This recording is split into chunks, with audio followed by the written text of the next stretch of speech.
Hello, good morning, students. It's me, Priyanka Tyagi, your economics teacher.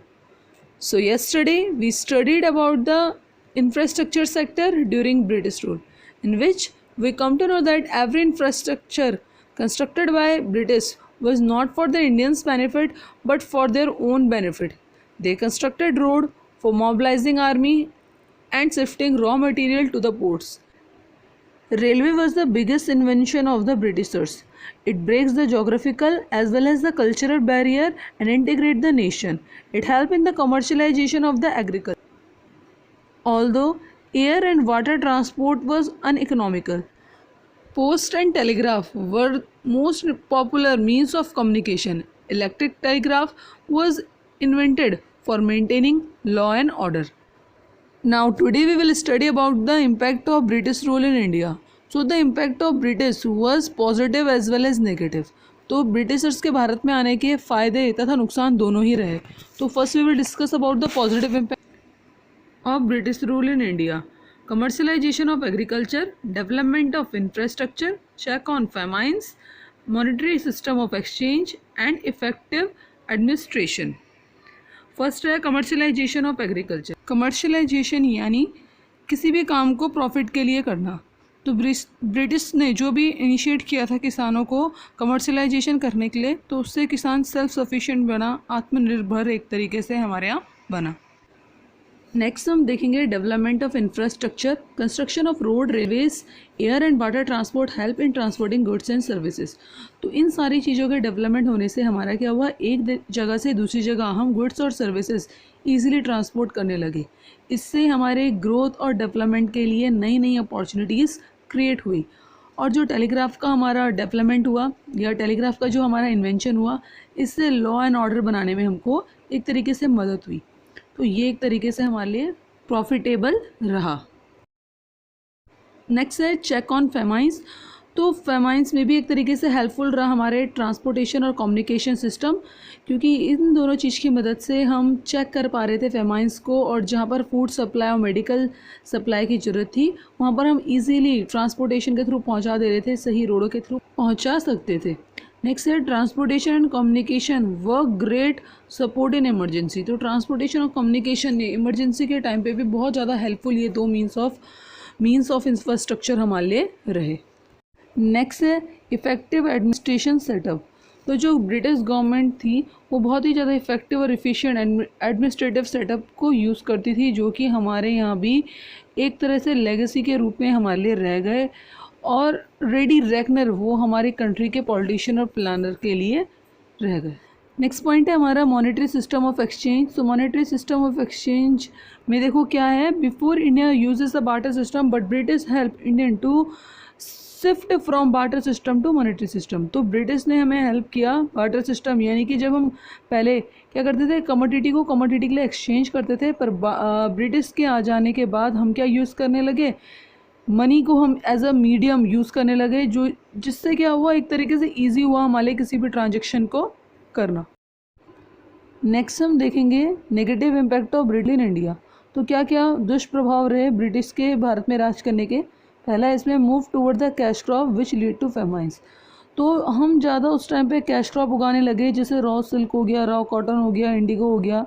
अब food crops हमने उगाए नहीं, जिसके कारण अनाज की कमी हो गई और फेमाइन जैसी प्रॉब्लम का हमें सामना करना पड़ा. दूसरा है drain of India's resources. India के रिसोर्सेज का एक तरीके से ड्रेन हुआ, जैसे कि सारे रिसोर्सेज यहाँ से चले जा रहे थे ब्रिटिश के लिए, तो एक तरीके से हमारे रिसोर्सेज का यहाँ से ड्रेन हो गया, चले गई सारे रिसोर्सेज. तीसरा है export surplus was not being use for the welfare of Indian economy. जो भी एक्सपोर्ट से सरप्लस जनरेट होता था वो इंडियन इकोनॉमी के लिए यूज़ नहीं होता था, वो ब्रिटिशर्स अपने लिए ही यूज़ करते थे. अपने जो भी उन्होंने ऑफिस सेटअप किए हुए, जो भी उनकी आर्मी है या वॉर है, जहाँ पर भी उनको लगाने वहाँ लगाते थे, इंडियन इकोनॉमी के डेवलपमेंट के लिए नहीं लगाते थे.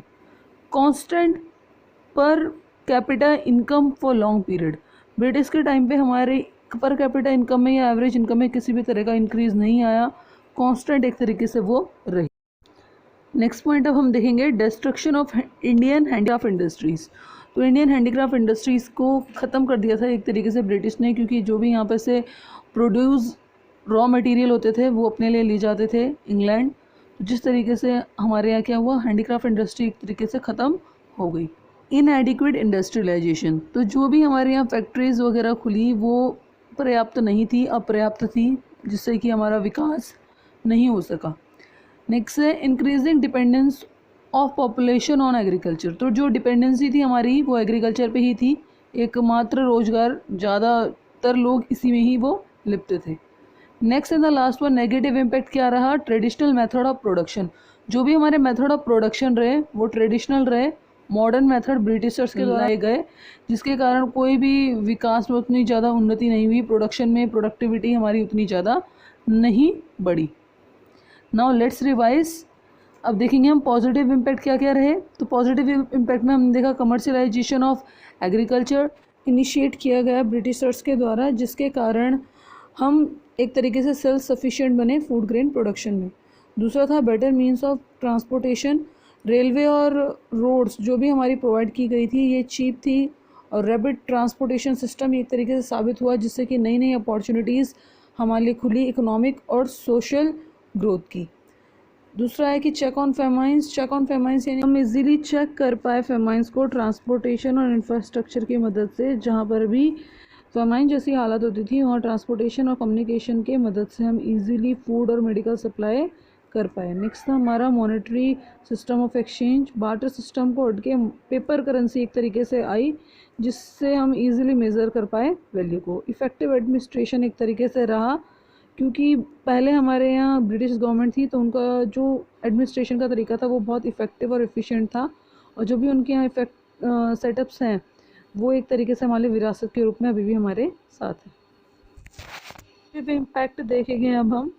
नेगेटिव इम्पैक्ट क्या क्या रहे, move toward the cash crop, cash crop की तरफ हम मूव हुए, जिसके कारण फेमाइन आई, इंडिया रिसोर्सेज का ड्रेन हुआ एक तरीके से, एक्सपोर्ट सरप्लस भी वो अपने लिए ही यूज़ करते थे, पर कैपिटल इनकम हमारी लॉन्ग टाइम तक कांस्टेंट ही रही, इनएडिक्वेट हमारा इंडस्ट्रियलाइजेशन रहा, और हमारा ट्रेडिशनल मेथड रहा प्रोडक्शन का। दूसरा हमारी जो डिपेंडेंसी थी वो एग्रीकल्चर में बहुत ज़्यादा थी, और destruction of Indian handicraft, Indian handicraft का एक तरीके से डिस्ट्रक्शन हो गया। तो ये सारे पॉइंट हमने आज देखे। होप आप सभी को ये पॉइंट सारे समझ में आए होंगे, पूरा चैप्टर समझ में आया होगा, और कल से हम सेकंड चैप्टर स्टार्ट करेंगे इंडियन इकोनॉमी का। और thank you for watching my video, please do like, share and subscribe to my channel. Thank you.